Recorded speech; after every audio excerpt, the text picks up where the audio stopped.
నమస్కారం. మన దేశంలో వృద్ధుల పరిస్థితి గురించి ఎప్పుడైనా ఆలోచించారా?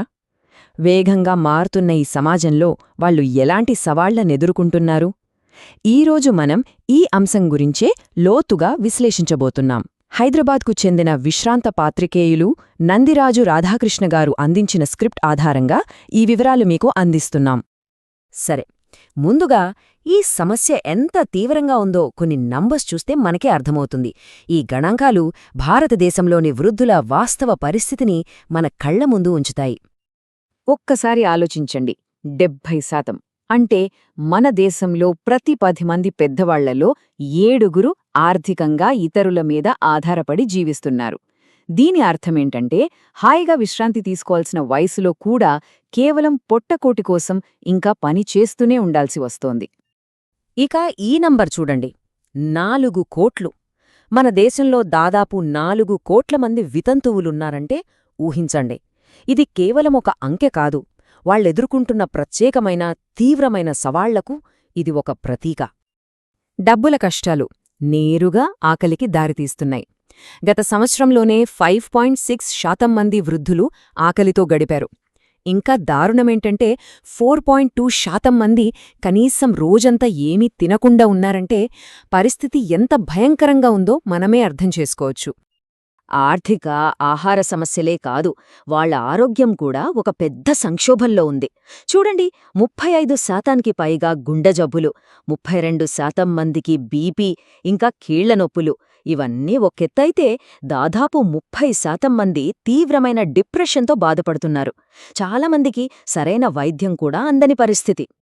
సరే, ఇప్పుడు ఈ వృద్ధుల్లోనే ఇంకా చెప్పాలంటే అత్యంత అన్యాయానికి గురవుతున్న ఒక వర్గం గురించి చూద్దాం.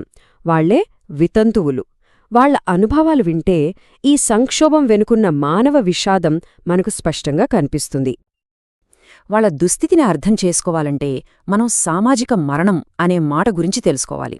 అంటే ఏంటంటే మనిషి బతికే ఉంటారు, కాని సమాజం వాళ్లని పట్టించుకోదు. వాళ్లు ఉన్నా లేనట్టే చూస్తుంది. వాళ్లకంటూ ఒక గుర్తింపు, గౌరవం ఏమీ ఉండవు. దీన్నే పరిశోధకులు సోషల్ డెత్ అని అంటున్నారు. ఇది ఎంత నిజమో చెప్పడానికి కేరళకు చెందిన ఉషగారి కథే ఒక ఉదాహరణ. ఆవిడేమంటున్నారంటే, ఉదయం 9:30 నుంచి 3 గంటల వరకు అంగన్వాడీలో పని, సాయంత్రమేమో ఇళ్లలో పని. ఇక శని, ఆదివారాల్లో కూలీ పనికి వెళ్తే రోజుకి 10-12 రూపాయలొచ్చేవి. ఆలోచించండి, కుటుంబాన్ని పోషించడానికి ఎంత కష్టపడాలో. అంత కష్టపడినా కనీసం తన ఆరోగ్యాన్ని చూసుకోవడానికి కూడా డబ్బులు సరిపోయేవి కావు. ఆవిడే చెప్తున్నారు, నడుము నొప్పి తగ్గడానికి ఒక రింగు పెట్టడానికి 2000 రూపాయలవుతుందని డాక్టర్ చెప్పారు. కాని ఆ డబ్బు నేనెక్కడ్నుంచి తేగలను అని. అంటే ప్రాథమిక వైద్యం కూడా వాళ్లకు అందని ద్రాక్షలా మారిపోయింది. దీనివల్ల ఒంటరితనం కూడా పెరిగిపోతోంది, ముఖ్యంగా మహిళల్లో. చూడండి, వృద్ధ మహిళల్లో దాదాపు 18.7% మంది ఒంటరిగా జీవిస్తున్నారు. అదే మగవాళ్లలో అయితే కేవలం 5.1% మాత్రమే. అంటే సంప్రదాయ కుటుంబ వ్యవస్థ బలహీనపడటం వల్ల ఎక్కువ నష్టపోతోంది మహిళలే. అయితే ఒకప్పుడు పెద్దవాళ్లకి అండగా ఉన్న ఈ కుటుంబ వ్యవస్థలు ఎందుకిలా విచ్ఛిన్నమవుతున్నాయి? దీని వెనుకున్న కారణాలేంటి? ఒకప్పుడు మన దగ్గర ఉమ్మడి కుటుంబాలుండేవి. అందరూ కలిసి ఉండేవారు, కష్టసుఖాలు పంచుకునేవారు. పెద్దవాళ్లని చూసుకోవడం ఒక బాధ్యతగా భావించేవారు. కాని ఇప్పుడు పరిస్థితి మారింది. ఉద్యోగాలు, పట్టణాలకు వలసలు, వీటివల్ల చిన్న కుటుంబాలు పెరిగిపోయాయి. ఈ మార్పులో పెద్దవాళ్ల బాగోగులు చూసేవాళ్లు కరువయ్యారు. ఇదేదో నెమ్మదిగా జరుగుతున్న మార్పు అనుకోకండి. కేవలం 10 ఏళ్లల్లోనే, అంటే 2001 నుంచి 2011 మధ్యలోనే చిన్న కుటుంబాల సంఖ్య ఏకంగా 29% పెరిగింది. ఇది చాలా వేగవంతమైన మార్పు.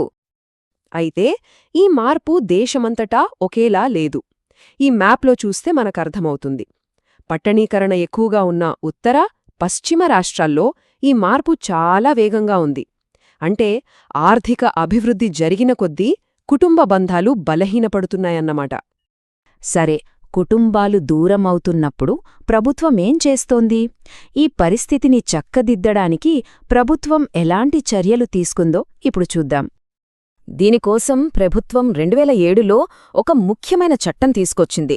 దాని ప్రకారం తల్లిదండ్రులను చూసుకోవడం పిల్లల చట్టపరమైన బాధ్యత. వాళ్లకి తిండి, బట్ట, ఇల్లు, వైద్యం అన్నీ అందించాలి. ఒకవేళ ఎవరైనా పట్టించుకోకపోతే ట్రిబ్యునల్కెళ్లి ఫిర్యాదు చేయొచ్చు.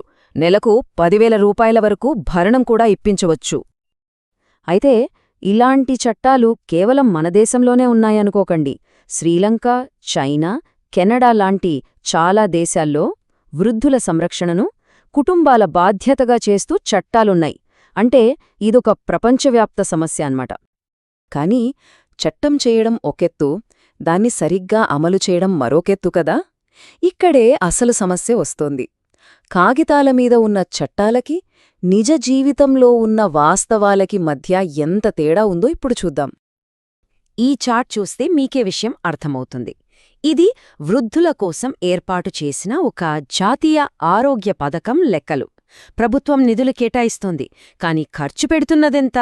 2023-24లో 62% మాత్రమే ఖర్చు చేశారు.